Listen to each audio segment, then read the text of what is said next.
Des cocktails Molotov lancés au sein de la brigade de gendarmerie du Lamentin et des menaces de mort contre les militaires après l'intrusion dans les lieux le 18 novembre 2021 d'une cinquantaine d'individus dont certains encagoulés. Un barrage routier, des barricades érigées à Routa avec des caddies et du mobilier scolaire. Le tribunal correctionnel de Pointe-à-Pitre a jugé sur 2 jours 9 personnes présumément impliquées dans ces extrêmes violences urbaines survenues au moment des émeutes de fin novembre, début décembre de la même année en pleine crise sanitaire. L'occasion pour l'avocate de la partie civile, Chloé Lucas, du barreau de Bordeaux, de souligner le traumatisme vécu cette nuit-là par les gendarmes. Bien sûr, ce qu'ils ont vécu, c'est un véritable traumatisme, c'est un siège à 3 contre 50. Et puis pour les autres qui se sont fait caillasser avec des rochers, on a vu des tailles de rochers qui sont absolument démesurées. Alors pour eux, c'est toujours présent au quotidien, ils ont été absolument bouleversés par ça. Et on a l'impression quand même que le tribunal prend la mesure des conséquences que ça a eu pour eux. Avec des cocktails Molotov lancés, une cinquantaine de personnes, c'est ce qui est évalué. Masqués. La plupart encagoulés. Oui, tous encagoulés, avec un sentiment peut-être d'impunité, à hurler des mots, des invectives comme on va vous brûler. Et ça, pour s'en remettre, quand on n'est pas préparé à vivre une scène de guerre, parce qu'ils ne sont pas préparés à ça. Ce n'est pas leur travail, ils ne sont ni gendarmes mobiles ni militaires de l'armée de terre. Donc quand on n'est pas habitué, on a réussi à tenir une brigade à 3 sans utiliser ces armes contre eux, alors qu'on avait l'ordre de le faire. C'est admirable de leur part.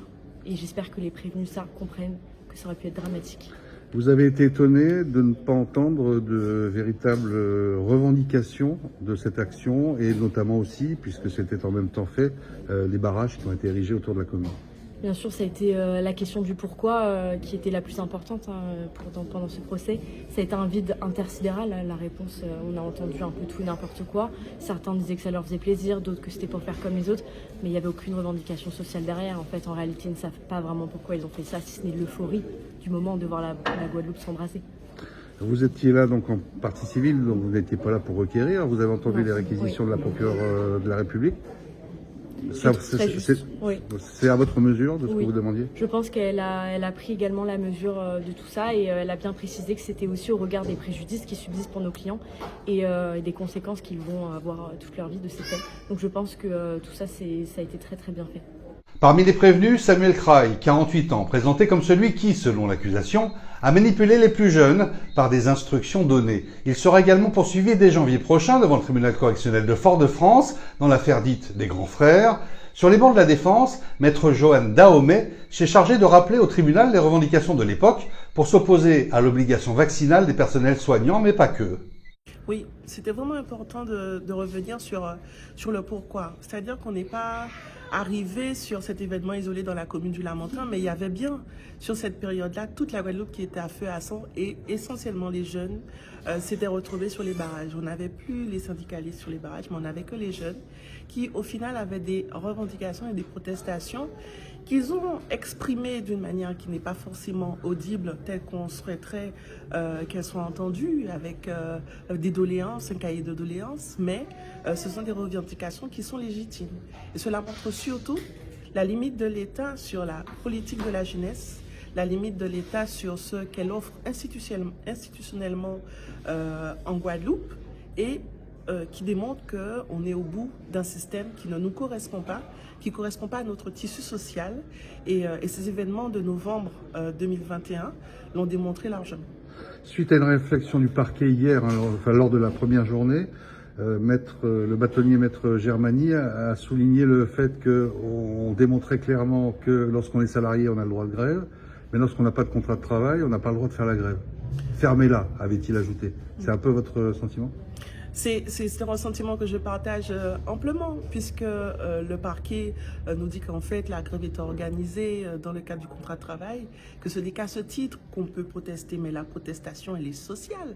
Et ce sont les protestations sociales qui ont permis de créer l'État, qui ont permis de créer et de faire en sorte qu'il y ait de nouvelles collectivités. Les protestations, c'est le premier rempart que la société a pour pouvoir s'organiser et pour pouvoir dire surtout que lorsqu'on arrive au bout d'un système, il faut le changer. N'oublions pas quand même qu'il y a eu une attaque de la brigade de gendarmerie avec des cocktails Molotov et des personnes encagoulées.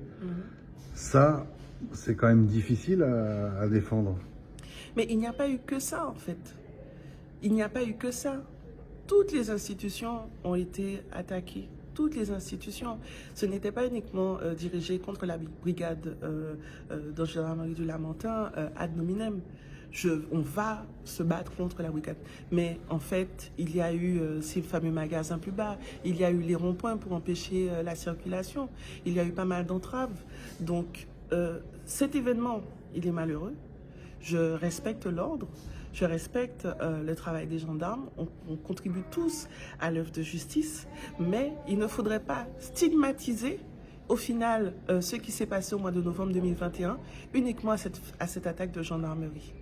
Dans ce procès, bien évidemment collectif, il y avait Samuel Kraï, qu'on va retrouver dans le dossier des grands frères, qui lui est délocalisé, dépaysé en Martinique à Fort-de-France début 2026. Vous avez l'impression que ce procès-là, c'est un peu les prémices de celui qui va venir à Fort-de-France? Exactement, c'est ce que le parquet a tenté de faire, effectivement.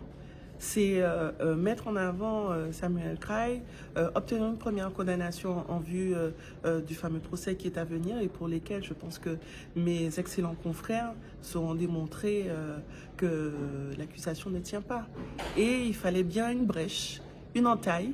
D'ailleurs, ils ont tenté, par l'information, l'enquête qui a été conduite, tenter de faire dire... Mais est-ce qu'il était présent? Est-ce qu'il a donné des ordres? Alors qu'au final, il n'en était rien. Ils étaient 50.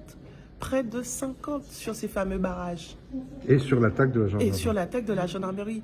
Donc, en quoi il était important de le rattacher alors qu'au final, le dossier, la matérialité même des faits dans ce dossier ne le démontre pas. Mais pour dire qu'il était le meneur. Exactement. Le jugement a été mis en délibéré au 2 décembre prochain, non sans que 6 ans d'emprisonnement ne soient requis contre Samuel Kraï. La même peine contre 3 autres prévenus moins âgés, et même 7 ans d'emprisonnement contre Jean-Noël Ferrand, 31 ans, présenté lui aussi comme l'instigateur de ces violences urbaines.